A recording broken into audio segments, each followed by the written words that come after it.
बिस्मिल्लाहिर्रहमानिर्रहीम। अस्सलाम वालेकुम नाज़रीन, आप यूट्यूब चैनल देख रहे हैं। मैं इमरान ख़ान हूँ।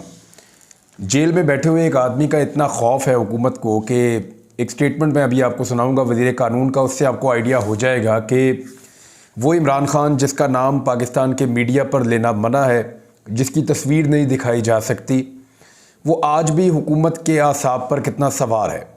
पाकिस्तान का कोई टीवी टॉक शो, पाकिस्तान के अंदर कोई न्यूज़ बुलेटिन या पाकिस्तान के किसी भी अखबार का फ्रंट पेज पाकिस्तान तहरीक इंसाफ की खबर के बगैर पूरा नहीं हो सकता। चाहे उनके ख़िलाफ़ दें, चाहे उनके हक़ में दें, चाहे उनका स्टेटमेंट बताएं या ना बताएं, तहरीक इंसाफ एक इतनी बड़ी हकीकत बन जाएगी या इमरान ख़ान एक इतनी बड़ी हकीकत इस मुल्क की सियासत की बन जाएंगे, इसका किसी को अंदाज़ा भी नहीं था।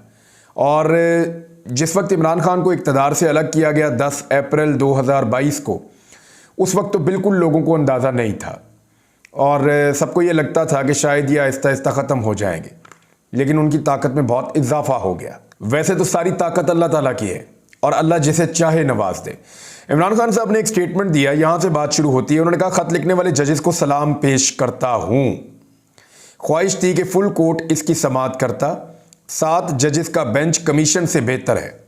शौकत अजीज़ सद्दीकी या इससे भी पहले की तहकीकात करें। बुशरा बीबी को जहर दिया गया, इन्हें कुछ हुआ तो एस्टेब्लिशमेंट जिम्मेदार होगी। ये इमरान खान साहब का स्टेटमेंट है। लेकिन उन्होंने ख़त लिखने वाले जो जजेस हैं उनको सलाम पेश किया और फिर ये कहा कि फुल कोर्ट बनना चाहिए था, लेकिन जो 7 रुकनी एक बेंच बना है, लार्जर बेंच, वो बेहतर है जो 1 रुकनी कमीशन बनाया जा रहा था, उससे तो बेहतर है, ये इमरान खान साहब ने कहा। तो अब फुल कोर्ट का जो मुतालबा है वो बैरिस्टर गौहर साहब ने दोहराया भी। उन्होंने कहा कि बानी पाकिस्तान तहरीक इंसाफ इमरान खान साहब ने जजों के मामले पर चीफ जस्टिस से फुल कोर्ट बनाने का मुतालबा किया है और इमरान खान साहब का ये मुतालबा जो है ये पाकिस्तान तहरीक इंसाफ का मुतालबा बन चुका है। पाकिस्तान तहरीक इंसाफ बार बार इसके ऊपर आवाज़ उठा रही है। अब जब आज के दिन इसकी समाअत होगी 11 बजे के बाद, चीफ जस्टिस कादी फ़ायद ईसा साहब इसको सुनेंगे अपने लार्जर बेंच के अंदर बैठ कर, तो बहुत सारी नई चीज़ें आपके सामने आएंगी। एक तो नुक्ता उठाया जाएगा कि ये इस्लामाबाद हाई कोर्ट में जजेस को जो लेटर मौसूल हुए, जिनके अंदर एक मखसूस किस्म का मशकूक पाउडर मौजूद था, जिसके बारे में कवी राय ये है कि शायद वो एंथ्राक्स का एक पाउडर है। ये एक आप इसको बायोलॉजिकल वेपन भी कह सकते हैं। 2001 में ये अमेरिका के अंदर डाक के ज़रिए पहुंचाया गया था कई लोगों तक। उनमें बहुत सारे लोगों को एलर्जीज हो गई थी और 5 लोग उससे मर भी गए थे उस वक्त। तो ये बैक्टीरिया एक किस्म का ये स्किन के ज़रिए से अटैक करता है, हवा में सांस के ज़रिए से भी अटैक करता है, यानी हवा में अगर फैल जाए तो सांस के अंदर दाखिल हो जाए, या अगर आपकी स्किन पे लग जाए तो वहाँ से ये बैक्टीरिया असर करता है और इसके बहुत सारे सिम्टम्स होते हैं। अगर इसका प्रॉपर इलाज करके एंटीबॉडीज़ ना बनाई जाएँ तो इंसान की जान जा सकती है। ये बड़ा ख़तरनाक हथियार है, बायोलॉजिकल वेपन इसको कहते हैं। बहरहाल ये वो है या नहीं, इसके ऊपर तहकीकात हो रही हैं, लेकिन कभी इम्कानात हैं और लोग ये बात कर रहे हैं कि शायद ये वही हथियार है जो जजेस को भेजा गया है लेटर्स के अंदर। इसमें डराने वाला एक निशान भी मौजूद है, यानी ये जो दरख्वास्त गुजार करके एक खातून का नाम लिखा हुआ है, रेशम खातून और वकार हुसैन, लेकिन मुख्तलिफ जजेस के नाम के ऊपर ये भेजा गया। 8 जजेस हैं इस्लामाबाद हाई कोर्ट के, उनके नाम के ऊपर ये लेटर मौसूल होता है, लेकिन उसके साथ एक निशान भी मौजूद है जो खौफजदा करने वाला, डराने वाला, धमकी आमेज एक निशान है। और ये निशान आप देख सकते हैं अपनी स्क्रीन पे, ये इस तरह का निशान है। इस्लामाबाद हाई कोर्ट के जजेस को धमकी आमेज खत मौसूल होने का एक मुकदमा भी दर्ज कर लिया गया है। अब कल इसके ऊपर इमरान खान साहब का जब भी स्टेटमेंट आएगा वो भी इसके ऊपर अपनी राय ज़रूर देंगे, लेकिन सुप्रीम कोर्ट ऑफ पाकिस्तान में जब आज ये केस लगेगा तो इस केस के अंदर ज़रूर इस मामले को, इसकी निशानदेही की जाएगी। कुछ लोग ये कह रहे हैं कि ये मौजूदा सूरत हाल से फ़ायदा उठाने के लिए किसी तीसरे फरीक की साजिश है। कुछ लोग जो है वो ये कह रहे हैं कि इस मामले को फ्लेयर अप करने की एक साजिश है, जजेस के ख़त के मामले को, इसको और भड़काने की एक साजिश है। कुछ लोग ये कह रहे हैं कि जजेस को धमकाने की एक ये साजिश है। और कुछ लोग सोशल मीडिया पे ये बात ज़रूर कर रहे हैं और बड़े वसूख के साथ कर रहे हैं कि इस सारे मामले को तवज्जो हटाने के लिए या इसको एक नया रुख देने के लिए ये एक हरकत की गई है। अब डिपेंड करता है कि आज सुप्रीम कोर्ट ऑफ पाकिस्तान इस मामले को कितना उठाती है। अगर सुप्रीम कोर्ट ऑफ पाकिस्तान इस मामले को ज़्यादा उठाती है और इसी मामले के ऊपर ज़्यादा स्टिक रहती है तो एक नई सिचुएशन बनेगी और आपको अंदाज़ा करना आसान हो जाएगा कि एक्चुअली ये कैसे हुआ और सुप्रीम कोर्ट इसको कैसे देख रही है। इसके ऊपर इंक्वायरी भी होनी चाहिए। पाकिस्तान तहरीक-ए-इंसाफ ने इसके ऊपर एक मौक़िफ़ ले लिया है। धमकी अमेज़ खतूत का मकसद जजेस को जुडिशल काउंसिल में भेजी गई शिकायत से पीछे हटाना है। यानी जो 6 जजेस ने शिकायत लिखकर जुडिशल काउंसिल को भेजी है उसके ऊपर यह मौक़िफ़ लिया पाकिस्तान तहरीक-ए-इंसाफ ने कि ये जो ख़त भेजा गया है धमकी अमेज़, इसका मकसद सिर्फ यह है कि जजेस को धमकाया जाए और उन्हें सुप्रीम जुडिशल काउंसिल को भिजवाए गए ख़त से दस्तबरदार करवा दिया जाए। ये पाकिस्तान तहरीक-ए-इंसाफ के तर्जुमान ने मौक़िफ़ दिया है।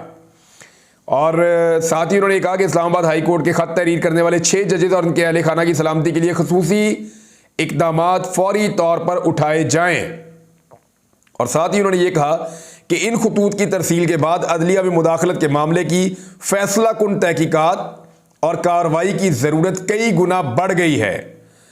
एलामिया में यह भी कहा गया कि मुदाखलत और बदमाशी के मौसर तदारुक और अदलिया को ऐसे खतरात से महफूज बनाने के लिए चीफ जस्टिस ऑफ पाकिस्तान मामले को बिला ताखीर फुल कोर्ट के सपुर्द करेंगे। इमरान खान साहब का वही वाला मुतालबा है। अच्छा, अब इमरान खान साहब ने जब कहा जजेस के बारे में कि मैं इन जजेस को सलाम पेश करता हूं तो हुकूमत का फिर रद्द-ए-अमल उसके ऊपर आया। वजीर कानून कहते हैं कि जजेस मामले पर इमरान खान का बयान सुप्रीम कोर्ट अज खुद नोटिस को सियासत की नज़र करने की मजमूम कोशिश है। मामला यह है वजीर कानून साहब के सुप्रीम कोर्ट ऑफ पाकिस्तान ने तो अज खुद नोटिस लिया तब जब हालात हाथ से निकल गए, वरना आपकी हुकूमत ने और आपने सुप्रीम कोर्ट ऑफ पाकिस्तान के जजेस के साथ मिलकर एक मीटिंग की और वहां पे इस मामले पर मट्टी डालने के लिए एक रुकनी टुथलेस किस्म का एक ऐसा कमीशन बना दिया था जिससे कभी इंसाफ की तवक्को नहीं की जा सकती थी। तो इस पे हालात आपके लिए मुश्किल हो जाएंगे, आप इसमें से निकल जाएं, आप कुछ कर भी नहीं पाएंगे और बदनामी भी अपने सर ले लेंगे। लिहाजा वो इसमें से निकल गए। सबसे पहले इसको पॉलिटिसाइज किया गवर्नमेंट ने, इसके ऊपर मट्टी डालने की कोशिश की। लेकिन एक बात बड़ी अहम है कि इमरान खान जेल में बैठा हुआ है। जेल में बैठे हुए आदमी का एक जुमला या उसका एक सेंटेंस या किसी एक चीज के ऊपर एक छोटा सा मौकिफ वो आज भी कितना रेलिवेंट है कि पूरी हुकूमत और उसकी बुनियादें हिल जाती हैं। उसे कोई कभी भूल नहीं पाएगा।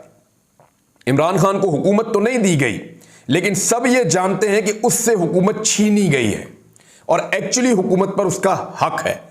तो अब उससे खाइफ रहेंगे सब, उसके एक एक जुमले से डरेंगे और ये चीजें होती रहेंगी। हम इन चीजों को देखते रहेंगे आने वाले दिनों में भी। इमरान खान साहब के ऊपर 4 मुकदमात हैं इस वक्त। मैं अगर आपको क्लियर कर दूं, जो वो 4 मुकदमात से निकलते हैं तो वो बाहर आ जाते हैं। एक तो खत्म हो गया तोशा खाना वाला, और इद्दत में निकाह वाला भी आप खत्म समझें। 2 मुकदमात तो उड़ गए। अलकादर ट्रस्ट वाले मुकदमे में मैं आपको एक चीज बताना चाहता हूं। उसके अंदर एक स्टेटमेंट है जो बैरिस्टर गौर साहब ने दिया है, और क्योंकि वो इन केसेस को देख रहे हैं तो उन्होंने कहा कि 190 मिलियन पाउंड में जो केस बनाया गया अलकादर ट्रस्ट का, इसमें गवाहान ने तस्लीम किया है कि चेयरमैन पाकिस्तान तहरीक-ए-इंसाफ जो बानी पीटीआई हैं इमरान खान साहब और बुशरा बीबी, इन्होंने कोई फायदा नहीं लिया। यानी जो गवाहान हैं जिनको पेश किया गया इस मुकदमे में, उन्होंने खुद आकर इंकशाफ किया कि इन्होंने कोई माली फायदा नहीं लिया। तोशा खाना में भी तस्लीम कर लिया गया कि बानी पीटीआई का केस बेबुनियाद है।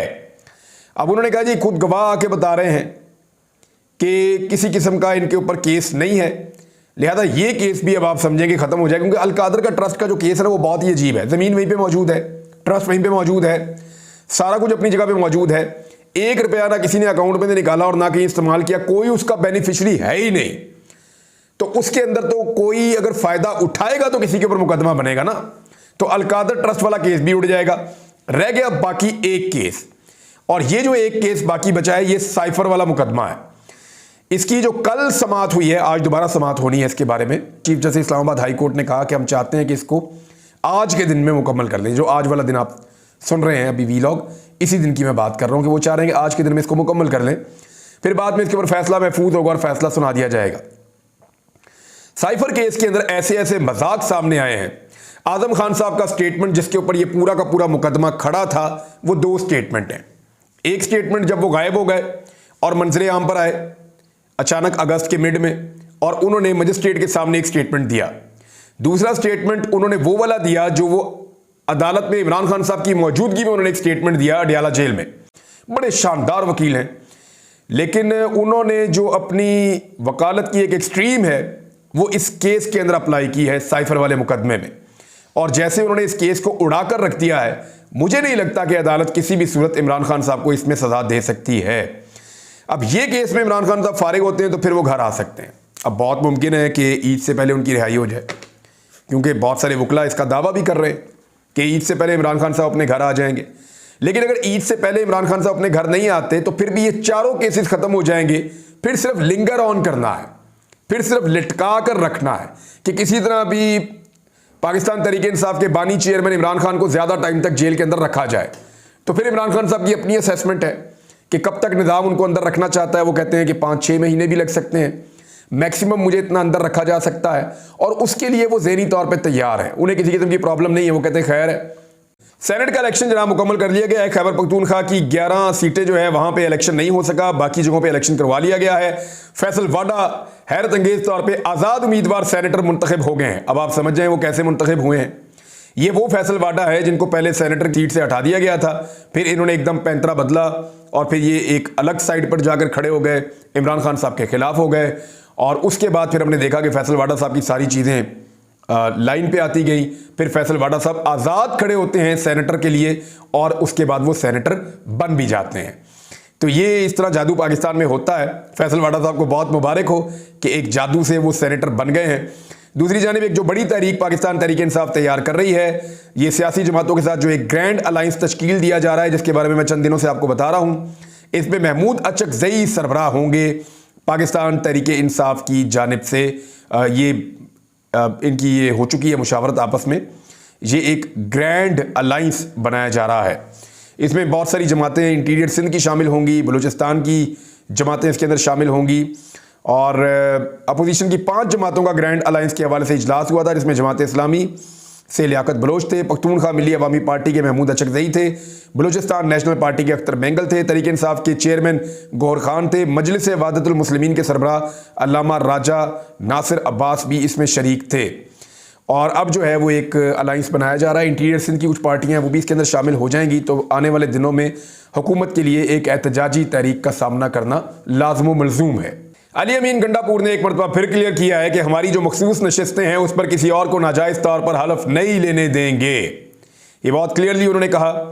और इसके अलावा जो है वो अगर वो हलफ नहीं लेने देंगे तो उसी से मशरूत कर दिया गया है सेनेट इलेक्शन खैबर पख्तूनख्वा। कुछ लोग कह रहे हैं कि मुराद सईद का रास्ता रोका जा रहा है।